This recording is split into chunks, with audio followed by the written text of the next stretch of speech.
ಯೋಂತಃ ಪ್ರವಿಶ್ಯ ಮಮ ವಾಚಮಿಮಾಂ ಪ್ರಸುಪ್ತಾಂ ಸಂಜೀವಯತ್ಯಖಿಲಶಕ್ತಿಧರಸ್ವಧಾಮ್ನಾ ಅನ್ಯಾಂಶ್ಚ ಹಸ್ತಚರಣಶ್ರವಣತ್ವಗಾದೀನ್ ಪ್ರಾಣಾನ್ನಮೋ ಭಗವತೆ ಪುರುಷಾಯ ತುಭ್ಯಂ.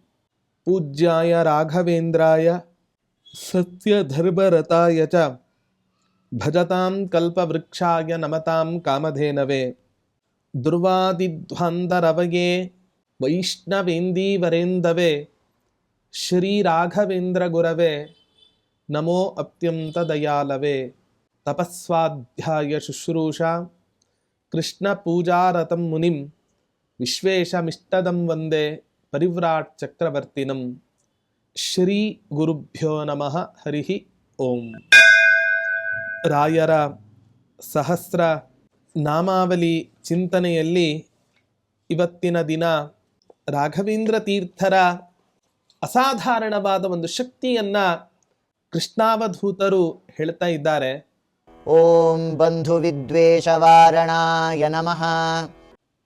ರಾಯರು ಹೇಗಿದ್ದಾರೆ? ಸಹಜವಾಗಿ ಬಂಧುಗಳು ಅಂತ ಹೇಳಿದ್ರೆ ನಾಲ್ಕು ಮಾತು ಒಳ್ಳೇದನ್ನು ಹೆಂಗೆ ಮಾತಾಡ್ತಾರೋ ಹಂಗೆ ನಾಲ್ಕು ಮಾತು ಕೆಟ್ಟ ಮಾತನ್ನು ಆಡ್ತಾರೆ.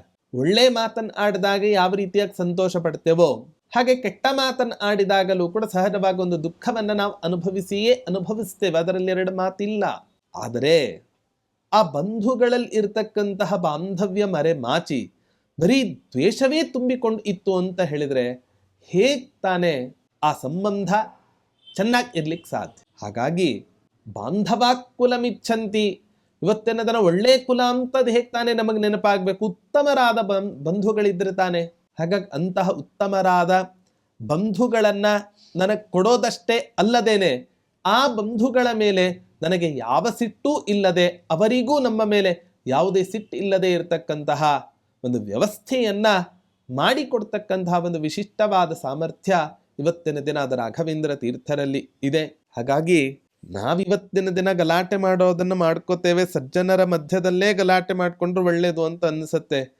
ಯಾಕೆಂದ್ರೆ ಸಜ್ಜನರ ಮಧ್ಯದಲ್ಲಿ ಗಲಾಟೆ ಮಾಡಿಕೊಂಡಾಗ ಅಲ್ಲೂ ಕೂಡ ತಿದ್ಕೊಳ್ಳಿಕ್ಕೆ ಅವಕಾಶ ಇರುತ್ತೆ. ಹಾಗಾಗಿ ಅಂತಹ ಒಂದು ಅಪಾರವಾದ ದೈವಿಕ ಶಕ್ತಿಯನ್ನು ಪಡೆದುಕೊಂಡಿರತಕ್ಕಂಥ ಮಹನೀಯರೇ ಅದ ರಾಘವೇಂದ್ರ ತೀರ್ಥರು. ಅಂತಹ ರಾಘವೇಂದ್ರ ತೀರ್ಥರಿಗೆ ನಾನು ಇವತ್ತಿನ ದಿನ, ನಮ್ಮಲ್ಲಿಯೂ ಅನೇಕ ರೀತಿಯಾದ ಬಂಧುಗಳೇ ಇರ್ತಾರೆ. ವಿನಾಕಾರಣ ನಾವು ಅವರಲ್ಲಿ ದ್ವೇಷವನ್ನು ಮಾಡ್ತಾ ಇರ್ತೇವೆ. ಆ ದ್ವೇಷವನ್ನು ಪರಿಹಾರ ಮಾಡಿ ನಮ್ಮ ಎಲ್ಲ ಸಂಬಂಧಗಳು ಉತ್ತಮ ರೀತಿಯಲ್ಲಿ ಇರುವಂತೆ ಅನುಗ್ರಹವನ್ನು ಮಾಡಿ ಅಂತ ಹೇಳಿ ನಾವು ಕೂಡ ಇವತ್ತಿನ ದಿನ ರಾಯರಲ್ಲಿ ಪ್ರಾರ್ಥನೆಯನ್ನು ಮಾಡ್ಕೋಬೇಕು. ಶ್ರೀಕೃಷ್ಣಾರ್ಪಣಮಸ್ತು.